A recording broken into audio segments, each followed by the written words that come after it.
ఈ రోజు కుంగిపోయింది. 2022 ఏప్రిల్ 28 నాడు మరి ఎగ్జిక్యూటివ్ ఇంజనీర్ అతనే ఉన్నాడా మారాడా నాకు తెలియదు. 2022 ఏప్రిల్ 28వ తారీఖు నాడు మీ ఎగ్జిక్యూటివ్ ఇంజనీర్ ఏదైతే ఇక్కడ ఈనాడు కూలిపోయిందో, ఏదైతే షింక్ అయిందో, ఇక్కడ ప్రమాదం ఉంది, ఇక్కడ హెవీ సీపేజ్ వస్తుంది, ఈ సీపేజ్ ని ఇమీడియట్లీగా మీరు రెక్టిఫై చేయకపోతే డేంజర్ ఉందని మీ ఎగ్జిక్యూటివ్ ఇంజనీర్ మీ పై అధికారులకు ఏదైతే కన్స్ట్రక్షన్ చేసిన కంపెనీలకు లెటర్లు రాశారు. దాని మీద ఆ రోజే మీరు శ్రద్ధ తీసుకొని ఉండి ఉంటే ఆనాడు ప్రభుత్వం, ఆనాడున్న ముఖ్యమంత్రి, ఇరిగేషన్ శాఖ మంత్రిగా ఉన్న ముఖ్యమంత్రి గారు మీరు శ్రద్ధ తీసుకొని ఉండి ఉంటే ఈనాడు ఈ డ్యాముకి మీరు చేసిన తప్పులు కొంతైనా శ్రద్ధ తీసుకొని ఉంటే మళ్లీ వాటర్ లేని టైంలో రెక్టిఫై చేసి ఉంటే ఈనాడు ఈ పరిస్థితి వచ్చి ఉండేదా? దాని మీద ఉన్నతాధికారులు ఏం చర్య తీసుకున్నారు? దాన్ని బాధ్యులను ఎవరిని చేశారు? ఆ బాధ్యులను చేసిన వారి మీద ఎవరి మీద యాక్షన్ చేసుకుంది ఆనాడు ప్రభుత్వం? డ్యాములు కట్టే దాంట్లో చూపించిన ఉత్సాహం, టెండర్లో పిలిచిన చూపించిన ఉత్సాహం, డ్యాములు కాపాడే దాంట్లో ఎందుకు ఉత్సాహం చూపలేదు? అంటే ఇక్కడ మీ పర్సనల్ ఇంట్రెస్ట్ లేదనే కదా వీటిని వదిలేసింది.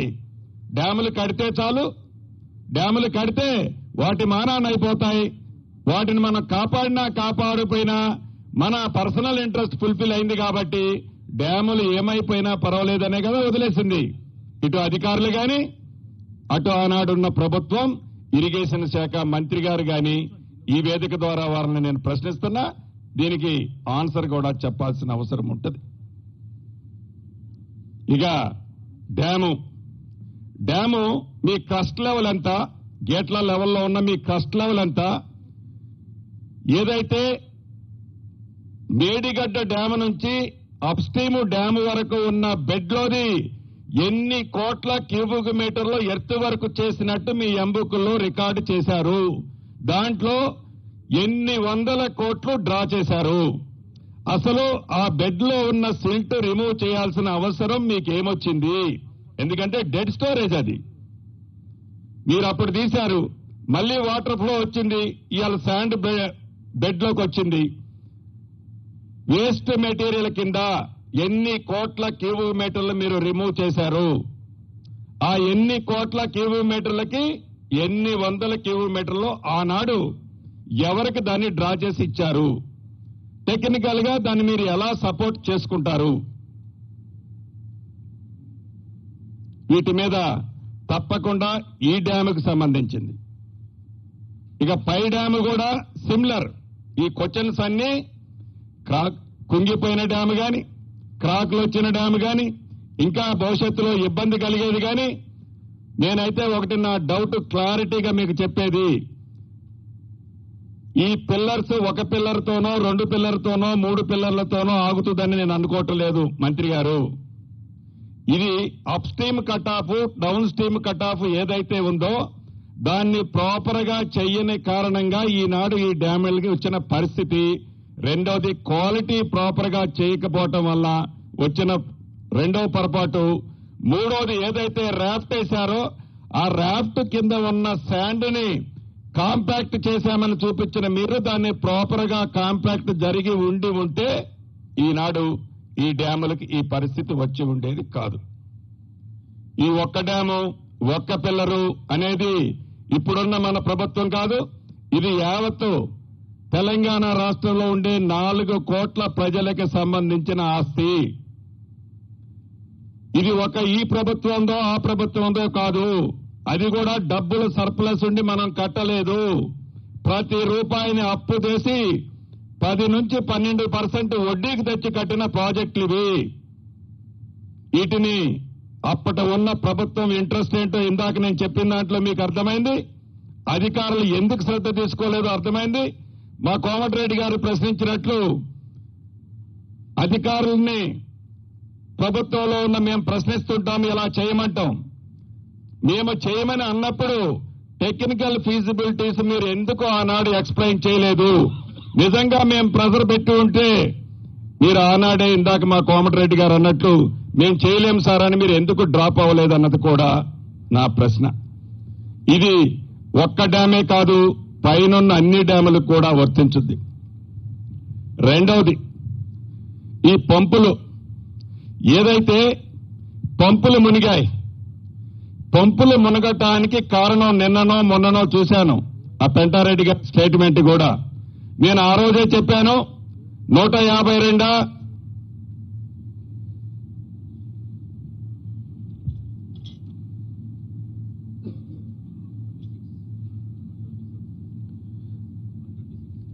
126 మీటర్స్ హైట్ లో పెట్టాలని నేను ఆ రోజే చెప్పాను. ఇది మీరు టెక్నికల్ శాంక్షన్ ఇచ్చి టెండర్స్ కాల్ఫేర్ చేసే రోజు 126 లెవెల్ పెట్టారు. మీకు ఇంజనీర్లు చాలా సీనియర్ మోస్టులు మీరు. ఇది 28 లక్షల క్యూసెక్లు డిశ్చార్జ్ వస్తుందా, 30 లక్షల క్యూసెక్లు డిశ్చార్జ్ వస్తుందా, వచ్చినప్పుడు లెవెల్ ఎంత వస్తుందో మీకు తెలియంది కాదు. మీరు ఆ 126 లెవెలే కట్టి ఉండి ఉంటే ఆనాడు అన్ని పంపులు మునిగాయా అని జరిగిన నష్టమేంటి? మీరు నిజంగా 124లోనో 122లోనే కట్టారు. మీరు ఆ పంపులకి ముందు స్టాప్ లాక్ గేట్స్ ఉన్నాయి మీవి. ఫ్లడ్ ఎక్కువగా వచ్చి ఆ ఫ్లడ్ ఆ పంపుల మీద పడి ఆ పంపులు మునిగిపోయి డ్యామేజ్ జరిగిందని మీరు అన్నారు. మీకు ఇటువంటి ప్రమాదము విపత్తు వస్తుందనే మీరు ఫ్రంట్ లో స్టాప్ లాక్ గేట్స్ పెట్టారు. మీ స్టాప్ లాక్ గేట్స్ ఆ రోజు పని చేసాయా? చెయ్యకపోతే దానికి ఎవరి మీద మీరు యాక్షన్ తీసుకున్నారు? ఆ స్టాప్ లాక్ గేట్స్ పని చేయని కారణంగానే తెలుసో తెలియకో మీరు లో లెవెల్లో కట్టిన పంపులు మునిగాయి. దాని ఫ్రంట్ ఉండే వాళ్ళు కూడా టోటల్ గా కొలాప్స్ అయింది. సుమారు వందలాది కోట్లు ప్రజల సొమ్ము దుర్వినియోగమైంది. ఆ టెక్నికల్ గా ఎవరు దానికి డిజైన్స్ అప్రూవల్ ఇచ్చారు? ఆ డిజైన్స్ అప్రూవల్ ఇచ్చిన అధికారుల మీద కనీసం ఏమన్నా రివ్యూ చేసి దాన్ని మీరు డిబేట్ పెట్టారా? మళ్ళీ నాకు తెలిసి ఆ పంపులకు సంబంధించిన దాంట్లో రాష్ట్ర ప్రభుత్వం నుంచి మళ్లీ డబ్బులు ఇచ్చే కార్యక్రమంలో భాగంగా ఒక ఫైల్ సర్క్యులేట్ అవుతుంది, ఫైనాన్స్ లో ఉందని నాకు తెలిసింది. ఇది నిజమా అబద్ధమా? ఇస్తే ఏ యాక్ట్ ప్రకారం వాళ్ళకి డబ్బులు ఇవ్వాలని మీరు అనుకుంటున్నారు?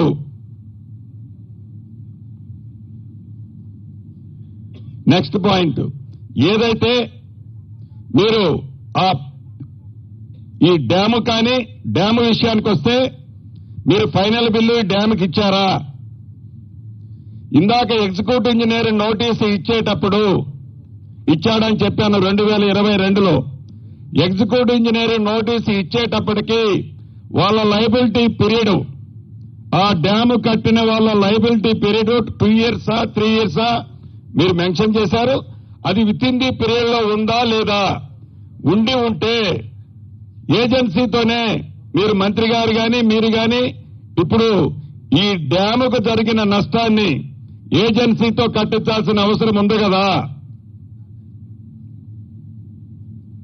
దీంట్లో ఏదైతే మీరు ఏజెన్సీతో చేసే దాంట్లో ఈ డ్యామేజెస్ ఏదైతే మీరు ఆనాడు ఎగ్జిక్యూటివ్ ఇంజనీర్ ఐడెంటిఫై చేసింది దాన్ని దృష్టిలో పెట్టుకొని మీరు ఎక్స్పీరియన్స్ సర్టిఫికెట్ ఆ ఏజెన్సీకి ముందెప్పుడు కంప్లీషన్ అని ఇచ్చారు. కంప్లీషన్ అని ఇచ్చిన దానికి దీనికి మీరు కంపారిజన్ ఎలా చేస్తున్నారు? ఈ రోజు కూడా నాకు తెలిసి మీరు ఫైనల్ బిల్ ఇచ్చినట్టు లేదు. ఈ మెజర్మెంట్స్ కంప్లీట్, మీ ఎంబుక్ మెజర్మెంట్స్ కంప్లీట్ అవ్వలేదు. అవనప్పుడు పంప్ హౌస్ కానీ వీళ్ళకి కానీ ఎలా ప్రభుత్వం నుంచి మళ్లీ డబ్బులు వాళ్ళు అడగటం కానీ మీరు ప్రపోజల్ చేయటం కానీ ఎంతవరకు సహాయం చేశామో నేను అడుగుతున్నాను. నెక్స్ట్ పాయింట్,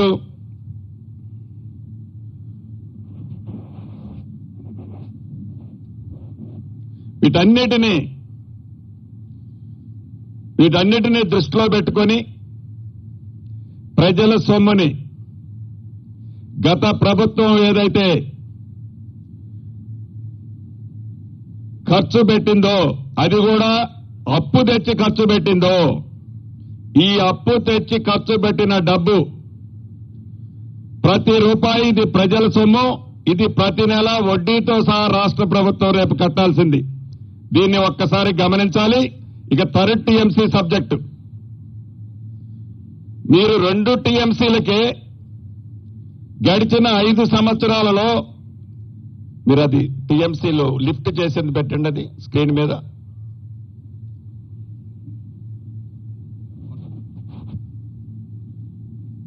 వాటర్ మీరు ఒక్కొక్క పంపులో లిఫ్ట్ చేసినట్లు చూపించారు చూడండి.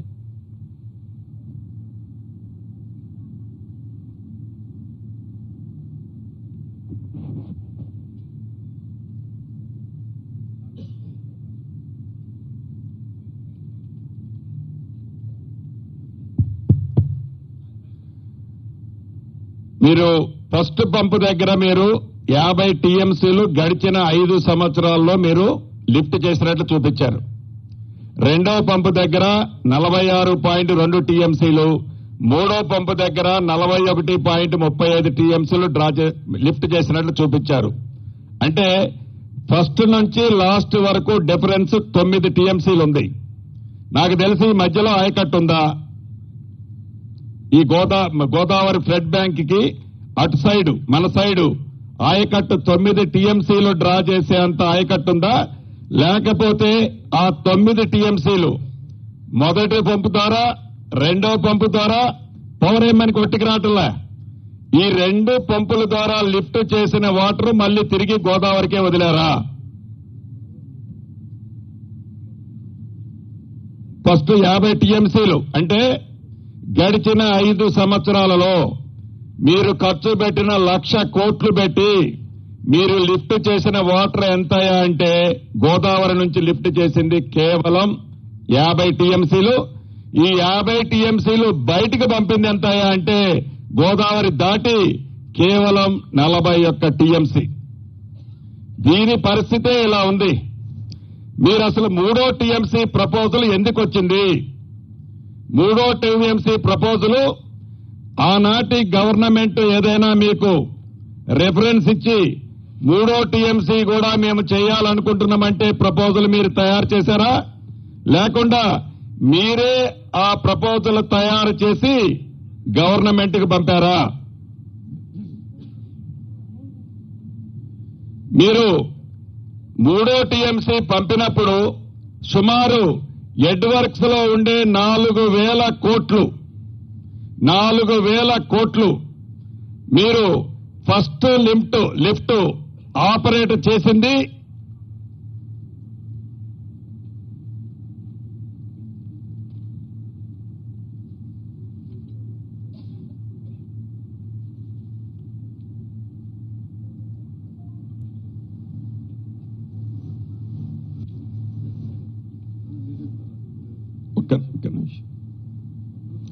ఫస్ట్ లిఫ్ట్ ఆపరేట్ చేసిన దానికి మీరు 3వ టీఎంసీ పర్మిషన్ ఇచ్చిన దానికి సుమారు గ్యాప్ 6 నుంచి 7 నెలలుంది.